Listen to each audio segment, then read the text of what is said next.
So, Felecha, formats of interviews, because they can come in many different forms, can't they? They kind of think back in the day it was you were going for an interview and you knew what you were going for. It'd be you and the interviewer and that was it. So as time's gone on, they've just thrown more and more different formats in there. So it's to be aware that you might be going and it would be standard one-to-one interview or your panel interview, which can be you and up to, I don't know, as many interviewers as possible. So usually you could have around three, isn't it? You can have 1 to 2, 1 to 5. I have had one person that did have 7, which is quite daunting.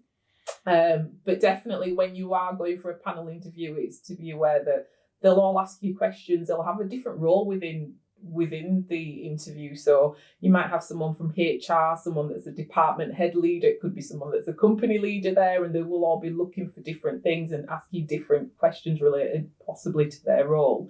So it's maintaining eye contact with everybody throughout, when they're asking you questions. Maybe start by directing it to the person that's asked you the question, but making eye contact with everyone as you're answering the question.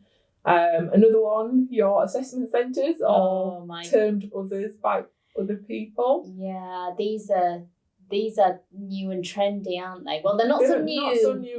They're getting more popular. Yeah, they are. So these are your group sessions, aren't they? Where they might get you to do a team building exercise, and I know that a large supermarket uses these as standard.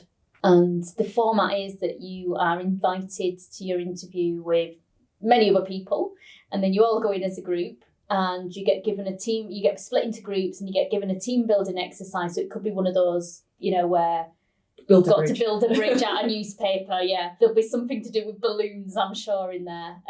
And what's quite daunting about this is obviously you're thrown in the mix with strangers to do this, but also around the room there's employees for that particular supermarket, say, and they are taking notes on you. So each employee is being allocated an interviewee, and they have to take notes based on you, so that you're being watched the whole time. So that's quite a daunting process, that one, for some people anyway.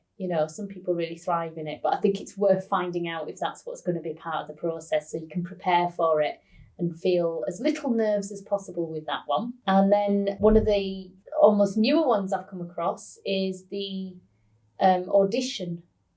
And this is usually for a lot of hospitality, like trendy bars and restaurants and things might use this, but they'll ask you to do like a talent, like an X Factor type thing for a couple of minutes, which is probably my worst nightmare, to be honest.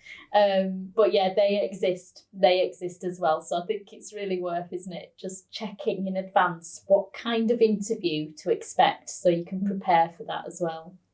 Yeah, I think definitely the assessment centres must be quite daunting, because you're going in there and you can see all your competition. So there could be up to 30 or more people. For those larger companies that use it, it is a way of narrowing down a big pool of people.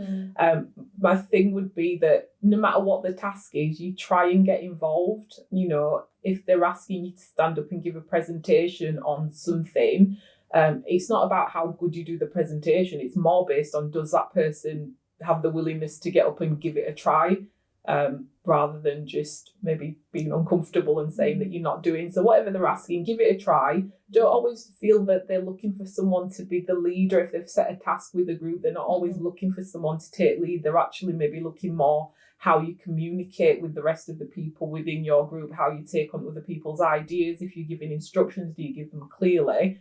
So don't always kind of have a notion of this is what they're wanting for me and trying to go ahead and showing something that they might not necessarily be looking for. Mm-hmm. Yeah, really good point. Mm-hmm. One of the other formats that I've come across as well is, and this is particularly if you're going to be working for an organisation that might offer support work and things like that, is where they get the service users to come in and interview you. So, for example, it might be a day centre for people with disabilities. And so they'll ask the participants of that centre to actually come and interview you, so that they can feedback on whether they like you or not as well. So there's lots of different ways. So it's really important, I think, to find that out beforehand if you can. Yeah, and you might even get given a role play, which would probably be a nightmare for me to do. But again, with the role play, it's just about getting stuck in, getting involved, not necessarily what you say, but definitely if it's how you may deal with a service user, then they are going to look at how you approach a situation. But I think the key thing is don't not do it. Give it a try with anything.